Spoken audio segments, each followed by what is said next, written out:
2024 সালের 1 মার্চ কী ঘটনা ঘটেছে তার উপর আমরা টপ 10 ইন্টারন্যাশনাল ইনফরমেশন বা ডেইলি কারেন্ট অ্যাফেয়ার্স নিয়ে আলোচনা করছি। তো আজকে আমরা টপ 10 ইন্টারন্যাশনাল ইনফরমেশন বা ডেইলি কারেন্ট অ্যাফেয়ার্স পর্ব আলোচনা শুরু করছি। প্রথমে যে বিষয়টা রয়েছে, zero discrimination day is celebrated on globally on March 1st, 2024. Theme: to protect everyone health, protect everyone rights. শূন্য বৈষম্য জিরো ডিসক্রিমিনেশন শূন্য বৈষম্য দিবস প্রতি বছর মার্চ মাসে পালন করা হয়। 2024 সালে মার্চ মাসে শূন্য বৈষম্য দিবস পালন করা হয়েছে এবং এই বছরের থিম হল টু প্রোটেক্ট এভরিওয়ান হেলথ, প্রত্যেকের হেলথ এবং প্রোটেক্ট এভরিওয়ান রাইট, প্রত্যেকের হেলথ এবং প্রত্যেকের রাইটস সংরক্ষণ করা হবে। শূন্য বৈষম্য দিবস পালন করা হয় 1 মার্চ। এবছরের থিম হল to protect everyone health and protect everyone rights. প্রশ্ন কি এখান থেকে হতে পারে, শূন্য বৈষম্য দিবস পালন করা হয় কবে? 1 March. Option number A is the correct answer. Next কি, Peru has declared a health emergency in response to escalating case of dengue fever across the nation. Peru has declared health emergency in response to escalating case of dengue fever across nation. মানে ডেঙ্গুর জন্য জরুরি ব্যবস্থা emergency হিসেবে ডেঙ্গুর জন্য জরুরি অবস্থা জারি করলো কে? পেরু। যে কোনো মুহূর্তে ডেঙ্গু তোমার হচ্ছে গিয়ে রোখার জন্য জরুরি অবস্থা ঘোষণা করলো।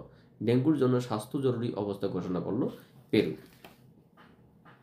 প্রশ্ন কি এখান থেকে হতে পারে যে ডেঙ্গুর জন্য স্বাস্থ্য জরুরি অবস্থা ঘোষণা করলো কোন দেশ? Peru. Option number D is the correct answer.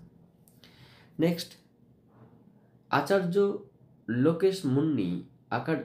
Lokesh Muni to হর্নড a global Jain peace ambassador. Global Jain peace ambassador হিসেবে নিযুক্ত হলেন কে?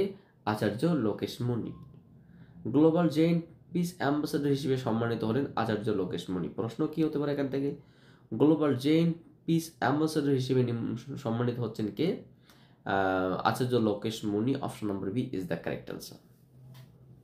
Next, a book titled basic structure and republic is authored by Goa governor P.S.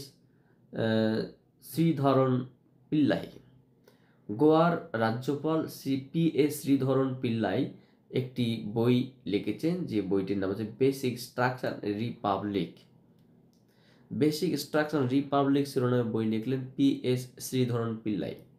প্রশ্ন কি হতে পারে, বেসিক স্ট্রাকচার অ্যান্ড রিপাবলিক শিরোনামে বই লিখলেন কে?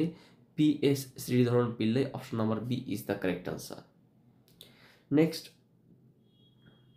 Nagaland government launch universal life insurance scheme. নাগাল্যান্ডের সরকার universal life insurance scheme launch করলো। Universal life insurance scheme launch করলো নাগাল্যান্ড সরকার। প্রশ্ন কি হতে পারে যে universal life insurance scheme launch করলো কোন সরকার? Nagaland. Option number A is the correct answer. Next,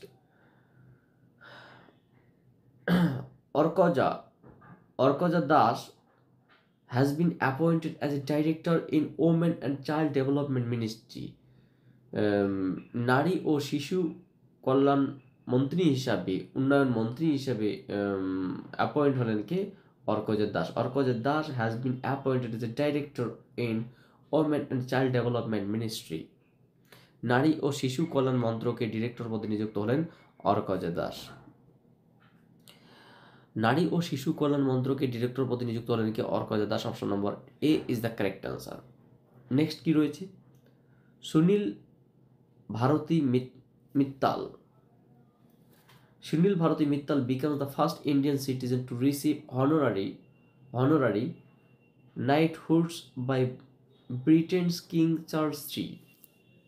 প্রথম ভারতীয় হিসাবে, ফার্স্ট ইন্ডিয়ান সিটিজেন, প্রথম ভারতীয় হিসাবে কি নাইটহুড উপাধি পেলেন কার কাছ থেকে? ব্রিটেনস কিং চার্লস III, ব্রিটেনের তৃতীয় রাজা চার্লস কিং চার্লস থেকে কে?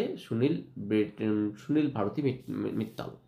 Sunil Bharti Mittal became the first Indian citizen to receive honorary knighthoods by Britain King Charles III। ভারতের প্রথম ভারতীয় নাগরিক হিসেবে ব্রিটেনের রাজা তৃতীয় চার্লস থেকে নাইটহুড সম্মান পাচ্ছেন সুনীল ভারতী মিত্তাল। প্রশ্ন কি হতে পারে? প্রথম ভারতীয় নাগরিক হিসেবে ব্রিটেনের রাজা তৃতীয় চার্লসের থেকে নাইটহুড সম্মান পাচ্ছেন কে? Sunil Bharti Mittal. Option number C is the correct answer. Next কি রয়েছে? Modi inaugurates country first indigenous hydrogen fuel cell ferry. দেশের প্রধানমন্ত্রী নরেন্দ্র মোদী এই প্রথম হাইড্রোজেন ফুয়েল সেল ফেরি উদ্বোধন করলেন, শুরু করলেন। ভারতের প্রথম দেশীয় হাইড্রোজেন ফুয়েল সেল ফেরি উদ্বোধন করলেন প্রধানমন্ত্রী নরেন্দ্র মোদী। প্রশ্ন কি এখান থেকে হতে পারে? ভারতের প্রথম দেশীয় হাইড্রোজেন ফুয়েল সেল ফেরি উদ্বোধন করলেন কে? Narendra Modi. Option number A is the correct answer. Next যেটা রয়েছে, Pankaj Kumar Chatterjee wins Romain Rolland book prize. Pankaj Kumar Chatterjee Romain Rolland book prize লাভ করেছে ফর রিমার্কেবল ট্রান্সলেশন জিনডেল